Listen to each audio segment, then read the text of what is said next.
Okay, 12:02. I think we're going to call that time to get started. Thank you all for coming and joining. It's a Wednesday, right in the middle, so I appreciate your time. A quick little bit of housekeeping before we get started. I'm going to try to keep this short. I speak rather quickly anyway, and I'm sure everyone can use some surprise time in their day. So we will not be taking up the whole hour if I can help it. Of course, though, if you have any follow-up questions, you can feel free to reach out to me at jen@redhead.studio. And then finally, we'll put this recording up on our own website later this week or so if everyone wants to reference it, along with the recording of our previous webinar in this series. So there's that. Let's see if I can get started here. All right, for those of you who I haven't met officially, I'm Jen Estill from Redhead Design Studio. I'm the principal and creative director here. We specialize in brand strategy and marketing for social change. We help mission-led organizations convert skeptics and change cultural behaviors. And I think I like that converting skeptics part. That's part of my favorite part of our job. We believe very strongly that the key to successfully accomplishing your mission and your big goals is sort of nurturing a strong brand and using it to inform and guide your marketing and your communications efforts, which is why we're trying to share some of this information with you guys today. We're going to have a couple of takeaways today. Number one, how to build your brand platform and defining what that is, and how to act in a way that is representative of the platform itself. So really, this is about who you are and what you believe and articulating it well. This is the second, as I mentioned, in a 3-part series intended to help you get your brand and marketing efforts in shape and sort of get them to a place where you don't ever have to question if what you're doing is the right and ethical thing. Okay, so a little bit of why now. I really truly believe that we are living in a historic moment. We actually started planning this webinar a while ago, and then this giant civil rights moment happened as a result of George Floyd's murder. This just really goes to show that brands always need to be on top of our game, and we've got to make sure that our values are in line and we're prepared for something like this, because we don't want to misstep or offend or get in the way, but we still need to do our business, right? But here's the thing we've really seen, and we've been watching for quite some time. Brands are leading culturally and ethically in a way that we have just never seen before. This is not new. It's just more forward than it is before. And don't forget, brands are not just retail here. Mission-driven advocacy organizations are brands too. So really the way we're thinking about our culture and who we're looking to for advice and for cues as to what to do next oftentimes is different than what it was before. And really, truly, it's permanent. Our attention has shifted. This is not going away. As I mentioned a little bit earlier, brands are more than what you wear and what coffee you choose. They've become who we are. Brands signal what we're about and what we believe in. We can debate all day whether that's good or bad, but it just is. So we're going to talk about how to navigate this world ethically. And right now we have the space and time to pay attention with a lot of things on pause while we get our safety in order. People have more time to stop and consider their life and their choices, and I think that that is mattering right now.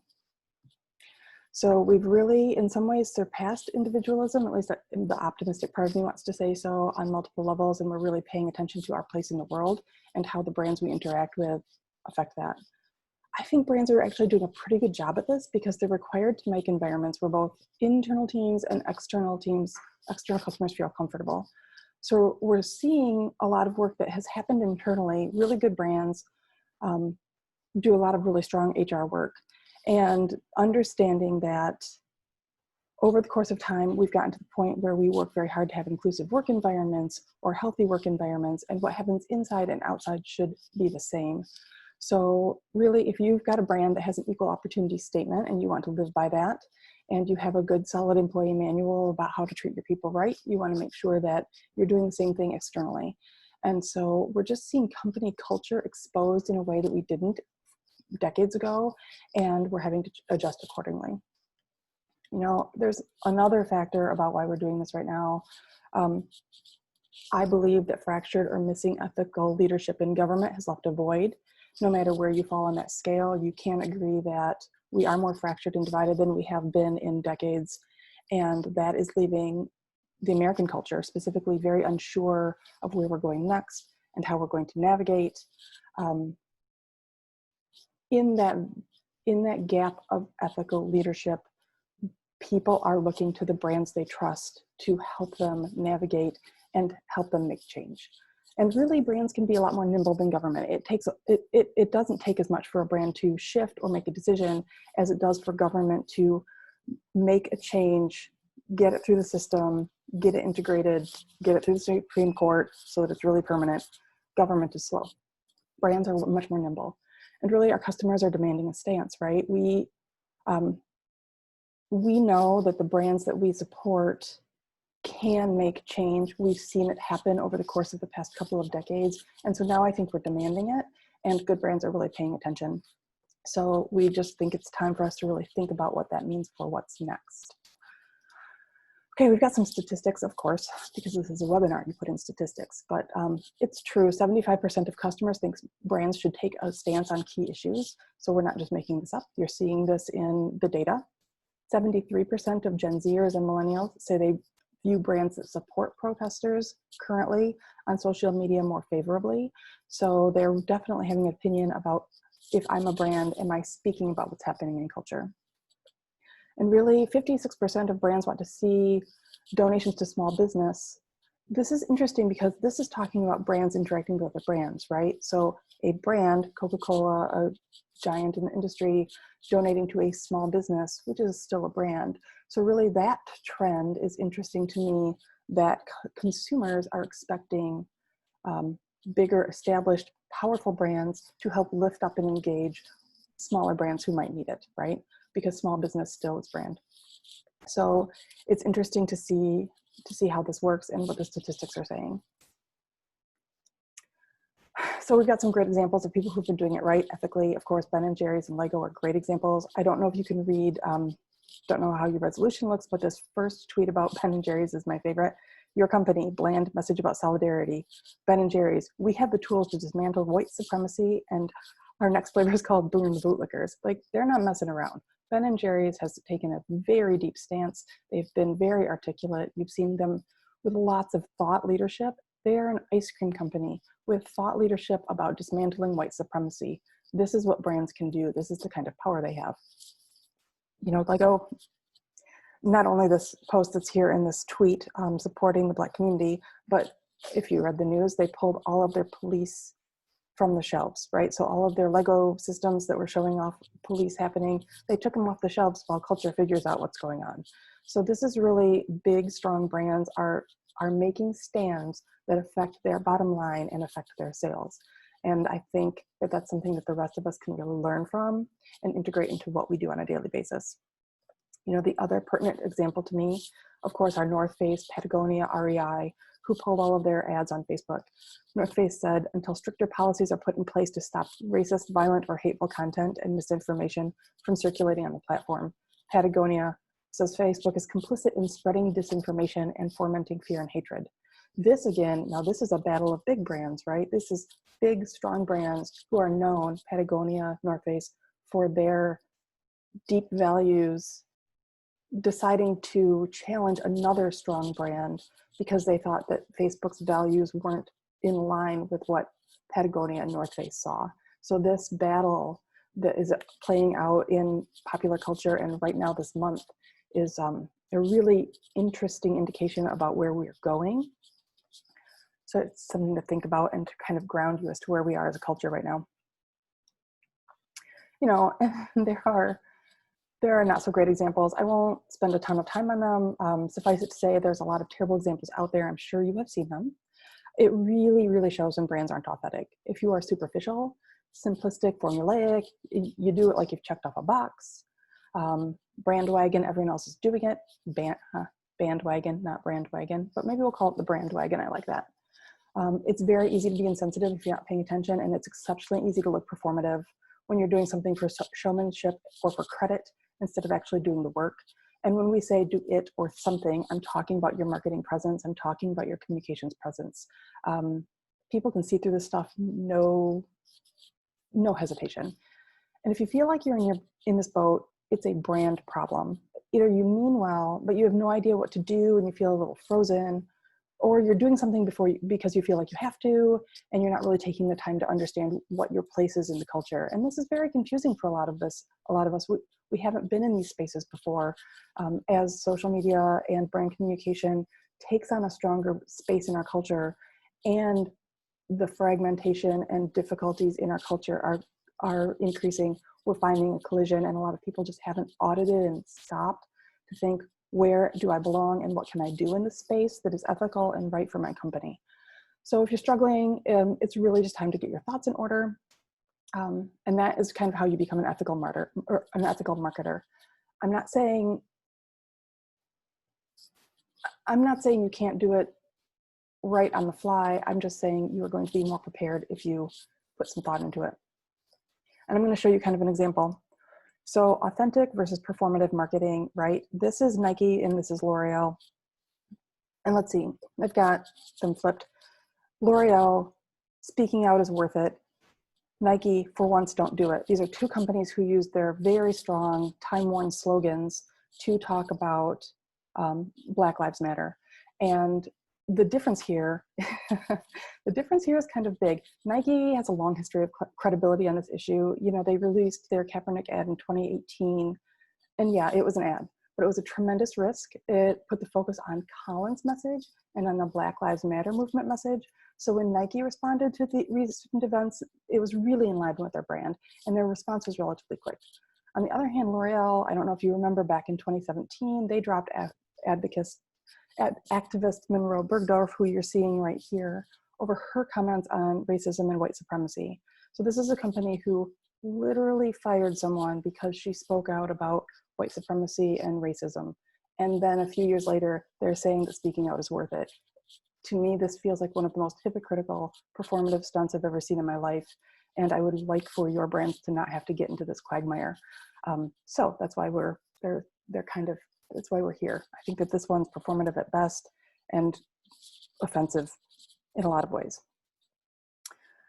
And then a note about bandwagons. This is hilarious. You've probably seen this around the internet. You know, I just showed you the Nike and the L'Oreal, which is the black background with white text that's very serious. Really, there's an interesting story. I think it's in Fast Company about how many companies did this over the most recent quarter, and how Nike was out there first with a really solid ad, and then you systematically saw a bunch of other brands following suit. And it got to the point where we can pick on brands who are, you know, I'm going to say something nice and I'm going to put it in white and be solemn on black, and I'm going to say that I care. But if that's all you've done, it's just not working. And I would argue that that's not ethical. So in order to get you out of this position, make sure that this is not you. This is not your brand. We're going to talk about this right now. We don't want you to become one of the insensitive masses.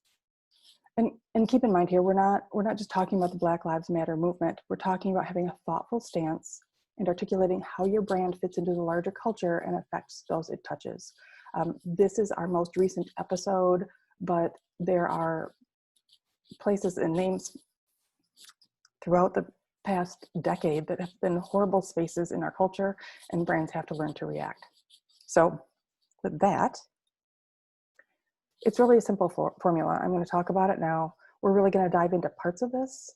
But first, you've got to write it down. And that's what we're talking about today, is how you can write down some pieces of your brand platform and be prepared. Then you need to act on it. Publish it, check in, and then finally talk about it. Acting on it is doing the things you said you were going to do. Articulate your brand platform, publish it, make sure people know, do the work.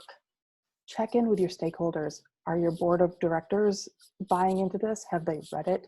Are they representative of the kind of company you want to lead? Are your staff members representing the kind of company you're trying to grow? And then once you've done all that work, then you can talk about it. Once you've shown it in your actions and you've articulated it in the annals of your company, then you can start to talk about it because you've at least had some thoughtful measures. You can't tell people you stand for something if you're not sure. So this is a great exercise. No matter where you stand on any issue, it's a really great exercise for your brand to sort of rethink those things. All right. This is not new, but your brand platform, it's really got sort of 3 quadrants of things. What we call identity elements, your mission, your vision, your values, your promise. What we call your positioning elements, target audience, positioning, and USP. That's unique selling proposition for those of you who aren't familiar. Your value proposition, slightly different. And your SWOT sometimes is in there, always a good thing to have. And then your communications elements, your origin story, your personality, your tone of voice, your messaging, which includes things like your tagline. And remember, all of this is before you even get to the visuals of your brand and what things look like. So these are things that need to be thought out and decided upon and ready to go at a moment's notice, and you should be living them before you have to go market with them. And once you have these things ready, the marketing just gets easier. Today, of course, we're going to talk about mission, vision, and values, that trifecta of things that boards of directors and leadership goes to a strategic retreat and they work on these things, right? We've all been in those strategic retreats, and we've all argued over the wording on a vision statement or something like that. But what I mostly see is that people will do these things and stick them on a shelf, or they're in a binder somewhere, or they're somewhere on a server. And I want to see you rethink these things if you haven't rethought them recently, and I want to see you be able to use them. Okay, first, of course, is your mission. It, defines your organization's business objectives and your approach to reach those. Remember that it's focusing on what you're doing today. This is in the now. I really want you to start with who, what, why, and how, and really getting a good mission. And we can, if you need help about getting to a great mission, contact me offline. But if you go through the who, the what, the why, and the how, if you write these 4 elements out in a number of different ways and start to mix and match, you will start to see really powerful missions. You're not going to use every element, for example. You might just say what and how. You might just say who and how. But you're going to want to find the most meaningful expressions of those things and get you to your higher purpose. And really examine your what. For example, do you sell computers or do you enable efficient communication? Those are very different. And the difference in those is enabling efficient communication opens you up to the what if. Selling computers is prescriptive. It's one thing. So understanding how your mission can open you up to higher purposes. I think now is the time for a lot of brands to do that. And we've seen some good brands lead in that category, and I want to see you guys do it too. Here's some great examples. There are a million examples out there. The Googles are yours to use, but I like Microsoft to enable people and businesses throughout the world to realize their full potential. Do you see how much higher purpose there is in that? It's not about selling software. Imagine what it does for employees to understand this mission and live it every day. We're asking the world to live their full potential, and what we're making is helping them do that. That feels pretty good. So it feels like a good place to work, right? Ted, I love spread ideas because there's so much going on in 2 words. Readers can fill in the blanks. They understand what spread ideas means, and they can fill in the rest of that paragraph. It's really clear to me with this mission that Ted assumes its audience is smart and can extrapolate the rest of that paragraph. You don't need to waste a lot of words. Be succinct. New York Public Library, I like their mission too, to inspire lifelong learning, advance knowledge, and strengthen our communities, right? It's a library. The first thing you think of is they loan out books. It's much more than that. And what I like about them, they have a phenomenal Instagram feed. You should really check it out. And when our world broke and George Floyd was murdered and lots of people were speaking out, they didn't have to do another repetitive white on black, we support Black lives. They could act and show their commitment because they were advancing knowledge. So they pulled things out of their archives and they shared historical information about the civil rights movement. They did an excellent job during Pride Month of explaining the history of what happened and how we got to where we are today. So because their mission had informed that they were advancing knowledge, they had the skills and the ability to exhibit change and not just talk about change, and to educate people rather than just saying, we support you. I really like Etsy's mission too, keep commerce human. There's so much packed into the word human here. It's both employee facing and community facing. So you took that, we talk to these people and we work with these people, and you were able to condense it into one word. It's really talking about experience and fairness and kindness. That word human is so strong, and really it feels incredibly on brand for Etsy. I feel like they've done a great job of staying on that brand as they've grown over the course of the past decade or so. So really, it's something to ask yourself about your mission. How does your mission reflect what you do in the highest level that it can? Okay, next up, we're going to talk about your vision. Of course, your vision is your desired future state, your focus on where you want to be tomorrow. I see way too many vision statements talking about the now and the mechanics of how the work gets done, and really that's just not going to serve you very well. I think your vision needs to talk about both internal and external things. Internal being, what do you want to do for your company? External, how will the world be affected by your actions and your success? And that's the part I see missing from some visions, where I think folks can really think that through, and it's inspiring and it's grounding and it gives you a nice point north to move forward toward. So I think it's worth thinking both internally and externally about your vision. Vision statements vary widely in length, right? So they're from a single sentence to a 4-page document I've seen. I prefer generally a strong boiled down statement with a lot of supporting language. The mistake I don't want you to do is begin to delve into minutia. I've seen visions that actually talk about our employees will be smiling and engaged. And if you say that kind of stuff, our employees will be smiling and engaged. This is a vision. This is where you want to get to. It actually implies that your employees are not smiling and engaged. So that means that's something you have to work on differently. Your vision should be about how you do your work to its highest potential and how you benefit the culture and the world around you in the best way you can. And so I think your vision is a great opportunity, and it's exceptionally marketable. Once you get this stuff put together, make sure you have a written, publishable, succinct version that will resonate with external stakeholders. And, you know, if you're running a social media feed, a great vision statement can give you content over the course of your year about why this is your vision and how you're accomplishing it and how something successful has gotten you closer to it. So really, it is a fantastic marketing tool if used well and thoughtfully. So it's worth it. All right, here's, of course, you know, the behemoth of the world, Coca-Cola. They're a global leader, but you can really see here how they talk to the internal product work. Our vision is to craft the brands and choice of drinks that people love to refresh them in body and spirit. And they talk about the external, the company's impact on their world, and done in ways that create a more sustainable business and a better shared future that makes a difference in people's lives, communities, and our planet.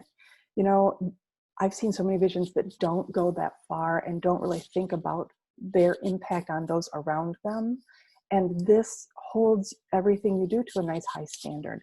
So that mixture of internal, your product and your people, and external, how the world benefits or is harmed by what you do. I think that is a really healthy balance. I like that vision a lot. Again, this is 2 sentences. It's not huge, but it does say quite a bit. So doing a little bit of wordcraft and high art about getting your words right, I think is worth it there. Okay, next up, I kind of want to talk about values. This actually, to me, is the favorite part of the trifecta. Working through a company's values, I think, is an incredibly difficult piece. I don't think you can do it in a day. I don't think you can do it in an afternoon. I think that you have the ability to go into word salad, and I think that this is a process to get it right. So the values, of course, are your list of beliefs that define your organization. I really think they're a compass for your actions, and if you have them and you hold everything you do up to your values, you will be ethical, no matter what your values are. Ethical behavior and ethical marketing is aligning with your values and not veering off here because it's popular and not saying this over here because you're ill thought. It's making sure that you've got this list and you live by it. These should not be aspirational though. These should demand effort and they should be lived every day. Unlike a vision, we're going to get there someday. Values are the things that you live by today and tomorrow and always. There are a lot of companies who see them as an arbitrary necessity to list on a website and cover their bases, but I don't think your values should be that way. I think that it should be something that you think about on a daily basis and use them as a metric for everything you do, whether it's an email to a client or a social media post or an interaction with a coworker. I think that they're that important. The tie again to ethical behavior, I think, is really, really strong. They're a great measure of accountability. I also think these are an invaluable marketing tool, and this sort of gets into, we'll get into this a little bit more in our next webinar, but this gets into, if you articulate your values and talk about them and live by them, the people who share your values will find you, and they will align with you, and they will feel comfort with you, and together you will be able to do things that are stronger, and you will be able to serve them better.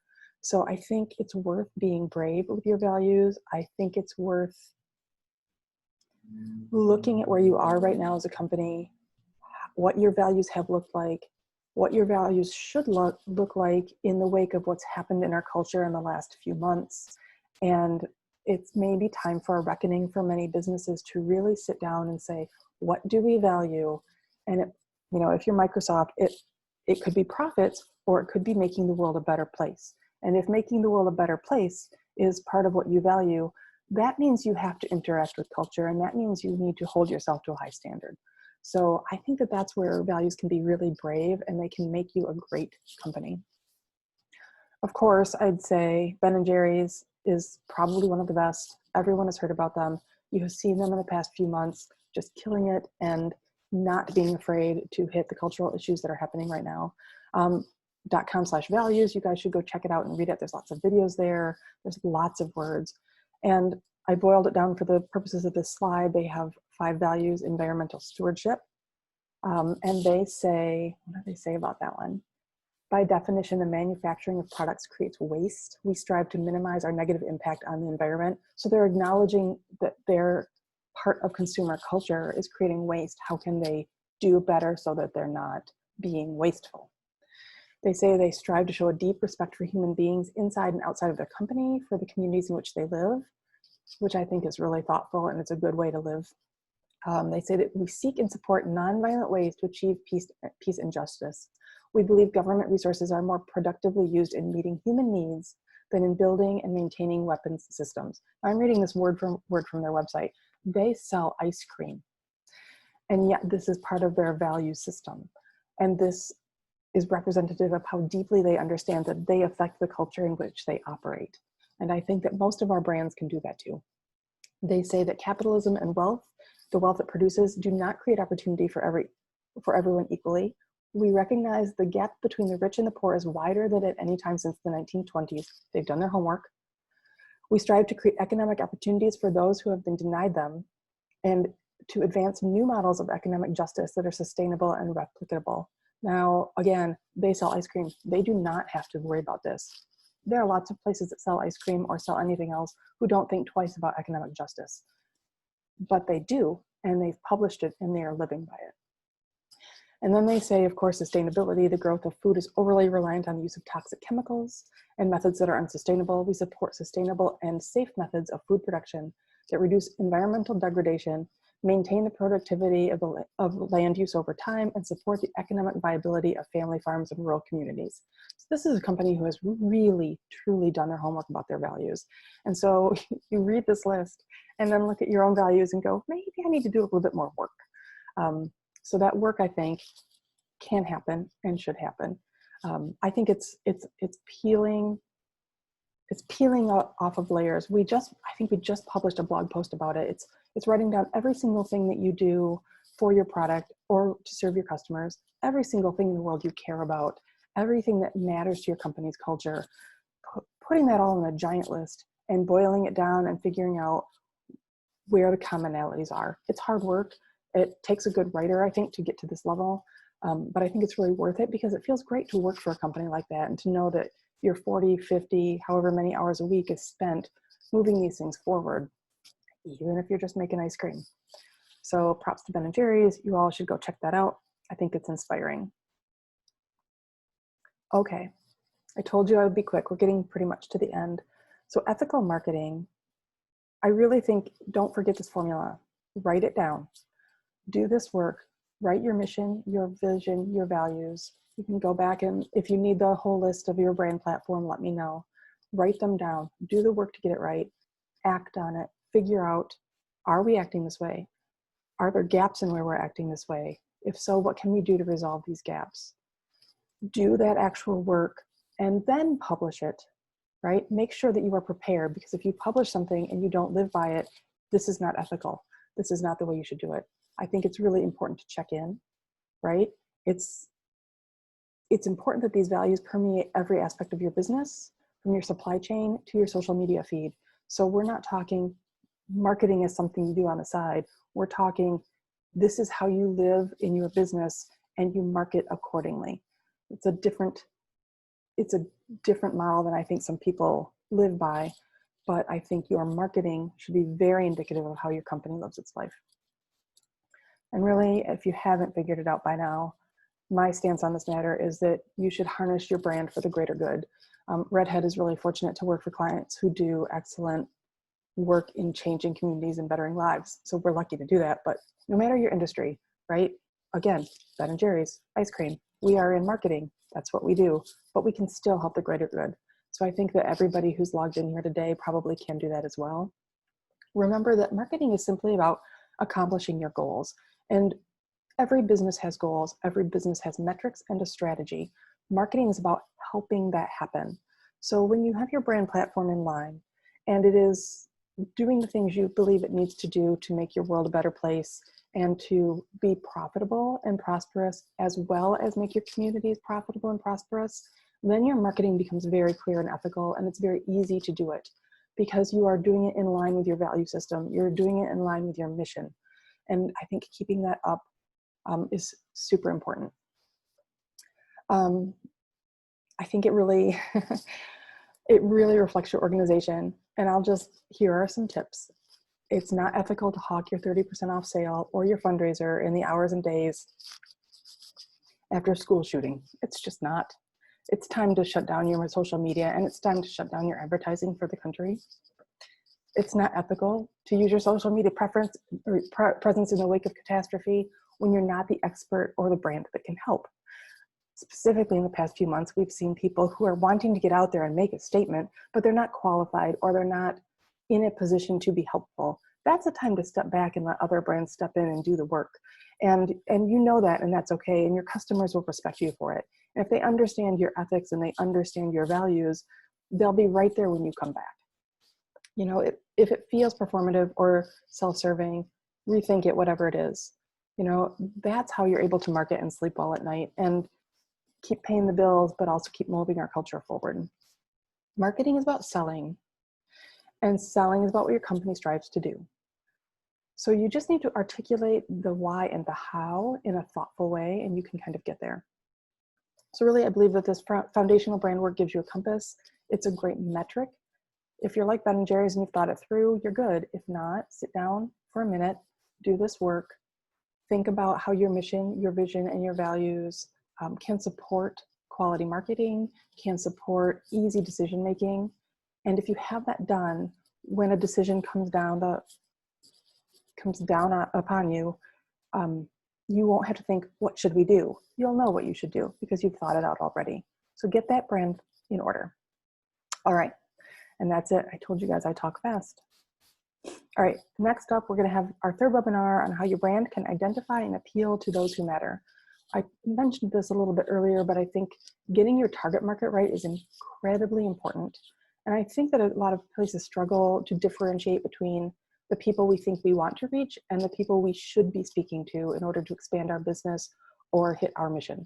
So I'd like to see folks rethink their target markets, understand how that might work. So you can check it out on our website. It's redhead.studio/webinars if you'd like to sign up for that next one. And with that, we are done. Boom, 35 minutes. I'm so impressed. Have a great day. Go stretch your legs. Get to work on that new mission, that new vision, and that new set of values. Have a great one. Thanks.